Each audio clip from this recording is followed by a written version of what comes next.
আসসালামু আলাইকুম রহমতুল্লাহি ওয়াবারাকাতুহু। আলহামদুলিল্লাহি ওয়াহদাহু সলাতু সালামু আলা মাল্লা নবী ইবাদা আউযুবিল্লাহি মিনাশ শাইতানির রাজিম। বিসমিল্লাহির রহমানির রহিম।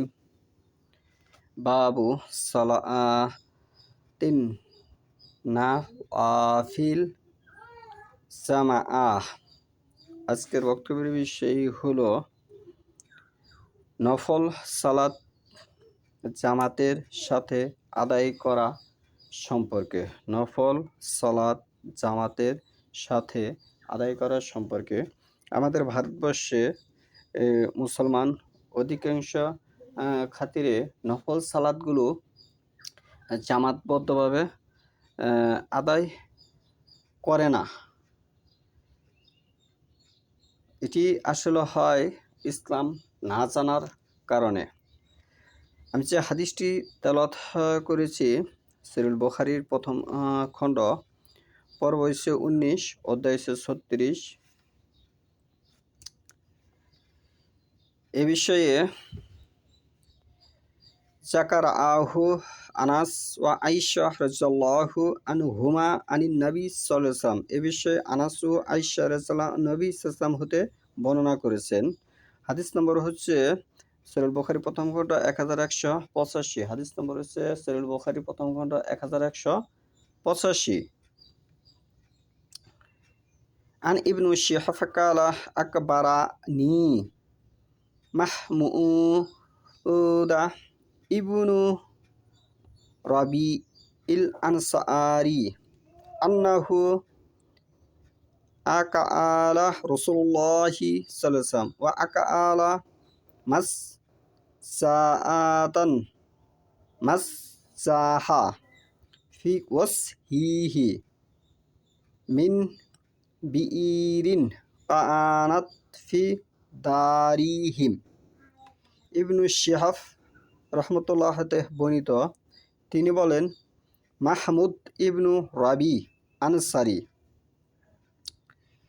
রাদিয়াল্লাহু আনহা আমাকে জানিয়েছেন যে শিশুকালে তার দেখা নবী সাল্লাল্লাহু আলাইহি ওয়াসাল্লামের কথা তার ভালো স্মরণ আছে এবং নবী সাল্লাল্লাহু আলাইহি ওয়াসাল্লাম তাদের বাড়ির কূপ হতে, মানে চিটে গ্রাম অঞ্চলের ভাষা, কুয়াহা থেকে পানি মুখে নিয়ে বারাকাতের জন্য তার মুখমণ্ডলে যে পানি ছিটিয়ে দিয়েছিলেন সে কথাও তার ভালো মনে আছে। সে কথাও তার কি ভালো মনে আছে। আরেকটি হাদিস হচ্ছে সহিহ বুখারীর প্রথম খণ্ড, পর্ব 19, অধ্যায় 36। হাদিস নম্বর হচ্ছে 1186। হাদিস নম্বর হচ্ছে 1186।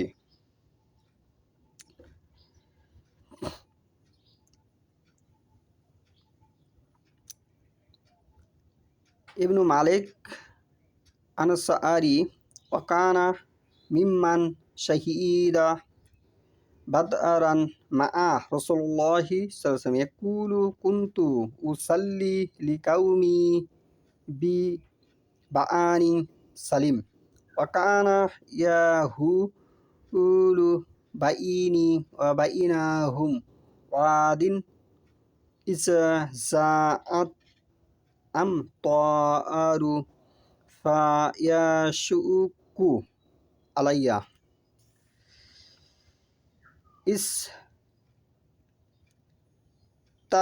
ইস্তায়াজুহু কিবালা মাসজিদিহিম ফাজিতু রাসূলুল্লাহি সাল্লাল্লাহু আলাইহি ওয়াসাল্লাম ফাকুলতু লাহু ইন্নী আনকারতু বাসারি ওয়া ইন্নাল ওয়াহিদা লাজি বাইনি ওয়া বাইনা কাউমি ইয়াসিলু ইযা জাআত আমতারু ফায়াশুক্কু আলাইয়াস তিয়াজুহু ফাওয়াদিতু আন্নাকা তাহতি ফাতুসাল্লি min baiti maka'anan attakizuhu musalla. Faqala Rasulullah sallallahu alaihi wasallam sa'af'alu. فغاده علي رسول الله صلى الله عليه وسلم وأبو بكر رضي الله عنها بعد ما اشتد النهار فاستأذن رسول الله صلى الله عليه وسلم فأذنت له فلم يجلس حتى قال أين تحب أن أصلي من بيتك فأشرت له إلى المكان الذي أحب أن أصلي فيه. فقام رسول الله صلى الله عليه وسلم فكبر وصفنا ورآه فصلى ركعتين ثم سلم وصلى أنا هنا سلم فحبسته على خازئين إصنعوا له فسمع أهل دار رسول الله صلى الله عليه وسلم في بيتي فسأبه رسال منهم حتى كسور رسال في البيت. فقال رسول منهم ما فعل ملك لا أراه. فقال رسول منهم ذلك মুনাফিকুন লা ইউহিব্বুল্লাহু ওয়া রাসূলুল্লাহু ফাকালা রাসূলুল্লাহি সাল্লাল্লাহু আলাইহি ওয়াসাল্লাম লা তাকুল যালিকা আলা তারাহু কালা লা ইলাহা ইল্লাল্লাহু বাই তাআগি বিসালিকা ওয়াস আল্লাহু ফাকালা আল্লাহু ওয়া রাসূলুহু আ'লামু আম্মা নাহনু ফাওয়াল্লাহি লা নারা বুদ্দাহু ওয়ালা হাদিসাহু ইল্লা ইলাল মুনাফিকিনা কালা রাসূলুল্লাহি সাল্লাল্লাহু আলাইহি ওয়াসাল্লাম ফা ইন্নাল্লাহা কাদ হারামা আলান নার মান কালা লা ইলাহা ইল্লাল্লাহু গাসওয়াতিহি লাআতি তু বুফি ফিহিমা ফিহা ওয়া ইয়াজিদু ইবনু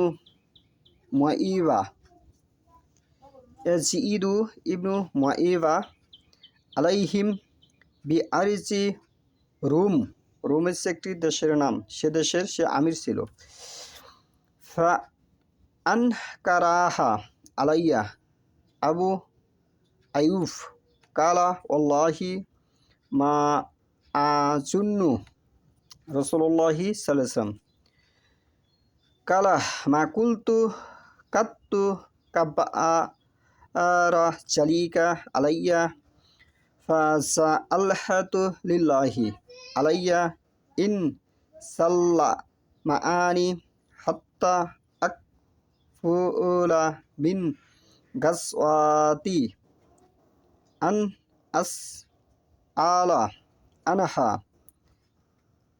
ইতহাবান ইবনু মালিক ইন ওয়াজাতুহু হাইয়ান ফি মসজিদ কাউমিহি ফাকাফালতু ফাআহলালতু বিহাজ্জাতি আও বিউমর সুম্মা সিরতু হাত্তা কাদিমতু মাদিনা ফাআতাইতু বানি সালিম ফাইজা ইতবান শাইখুন উমর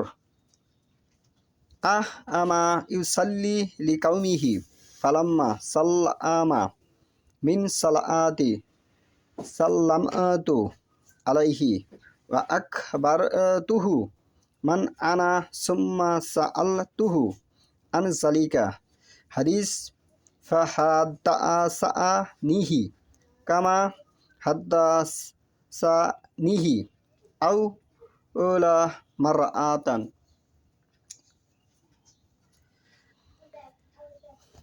মাহমুদ রহমতুল্লাহতে বলেন যে ইতবান ইবনু মালিক আনসারী রাসূলুল্লাহকে, যিনি ছিলেন বদর জিহাদে রাসূলুল্লাহ সাল্লাল্লাহু আলাইহি ওয়াসাল্লামের সঙ্গে উপস্থিত সাহাবীগণের অন্যতম,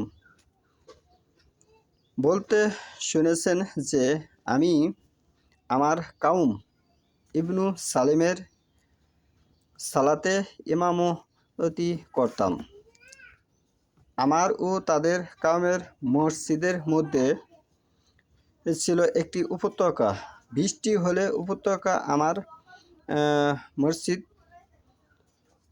যাতায়াতে বাধা সৃষ্টি করত এবং এ উপত্যকা অতিক্রম করে তাদের মসজিদে যাওয়া আমার জন্য কষ্টকর হতো। তাই আমি আল্লাহ রসুল সাল্লাল্লাহু আলাইহি ওয়াসাল্লামের খেদমতে হাজির হয়ে আরজ করলাম, হে আল্লাহর রাসূল সাল্লাল্লাহু আলাইহি ওয়াসাল্লাম, আমি আমার দৃষ্টিশক্তি কমতি অনুভব করছি। আমার ও আমার গোত্রের মধ্যকার উপত্যকাটি বৃষ্টি হলে প্লাবিত হয়ে যায়, তখন তা পার হওয়া আমার জন্য কষ্টকর হয়ে পড়ে। তাই আমার একান্ত আশা যে আপনি আমার ঘরের কোনো এক স্থানে সালাত আদায় করবেন।